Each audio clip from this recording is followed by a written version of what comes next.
I tried.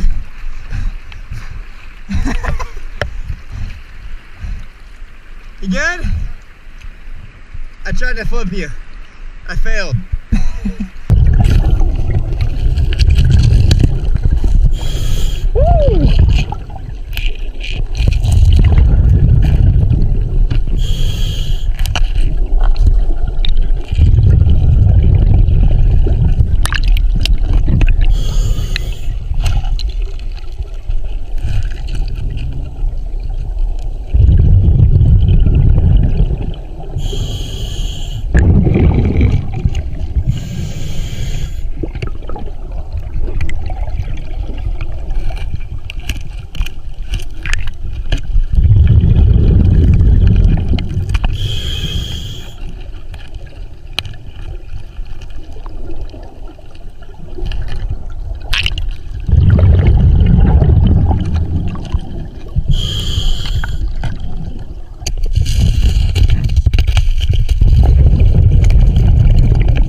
Alright, so I just got done with my first tank and we found some pretty awesome stuff, but my favorite find of that dive definitely has to be all the fish I saw.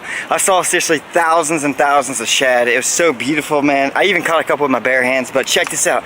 My treasure box is slam full. Let's go ahead and check out some of my favorite finds. I can't believe I found all this cool stuff, you guys. Oh yeah, I didn't find that. That's my toothpaste. Let me go ahead and put that back in my treasure box. Look at all these fishing lures I found, and a lot of these are actually in pretty good condition still. I can definitely reuse a lot of these or hand them out to some kids so they can reuse them. I've learned so much about fishing by scuba diving because I find all these lures, and in a way, it's kind of like I'm tapping into all these fishermen's secrets. So when I find all of them, I learn their techniques, I learn what they use, and it definitely helps me become a better angler. This is actually a really cool find. This is a painted rock, and here in my hometown in Columbus, Georgia, they actually paint rocks and they hide them for kids and adults to find. And what you do is when you find one of these, you rehide it, and I don't know, it's just kind of cool. You take a picture and then you rehide it, and it's just an ongoing thing. But I found someone's painted rock underwater. But here's another one. This is just a pink rock. At one point, I'm sure it looked really nice, but the river definitely messed it up. We actually found some pretty awesome stuff on the first tank, but I have one more tank as well. That's gonna allow me to stay underneath the water for about 15 to 20 more minutes. So let's get out there, look for some more cool stuff, and see what we find.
found all this jewelry. That's crazy. That's what I thought too. I was like, why is all this jewelry here? And someone must have just threw it in because they're mad at someone, you know? Holy crap, we're rich. Oh my gosh. I can't believe it. All right, so my second air tank just died on me, but we found some incredible stuff. My favorite find of the day definitely has to be all this jewelry. Check this out. I don't know like how expensive all this jewelry is, but I came across it at the very end of my dive, and I have no idea why all this is in the river. My best guess of why all this is in the river is maybe a boyfriend got mad at his girlfriend and threw it all in. I don't know what that is, but I put it on my wrist because it looked cool. But I got a lot of rings, some bracelets, but this is really cool, man. I don't know how valuable any of this stuff is. Some of it's rusty, like this one right here is not in the best condition. This little bracelet's not in the best condition either, but found some pearls and some diamonds around the pearls. I'm not too sure what type of jewelry this is right here, but I also found this pretty flower. I've never found this much jewelry in my entire life, and it was all in one spot, so the person must have just threw everything out, but this is crazy. I'm really excited to see if this is worth anything. I don't think that's really worth all too much, but I got a nice watermelon ring. Got some awesome bracelets, a little star bracelet right there. I also have another ring over here. But man, what a great find. That is awesome. I was just thinking about it. I'm like, what if someone robbed a jewelry store, got nervous because like the police was like chasing them or whatever, and threw all the jewelry in the river? Like, that would be a story, man. My girlfriend's gonna be so stoked that I found all this jewelry. I'm not gonna tell her I found it. I'm just gonna clean it up and tell her I got it for her. Well, if you guys enjoyed this video and you want to see more scuba diving videos just like this in the future, make sure you guys drop a like on it, subscribe if you're new, and if you guys are new, make sure you guys hit the notification button when you subscribe. That will give you a notification every single time I upload a new video, and you guys won't miss a new adventure. But man, we had a crazy day today. I am the prettiest scuba diver there has ever been on the Chattahoochee River.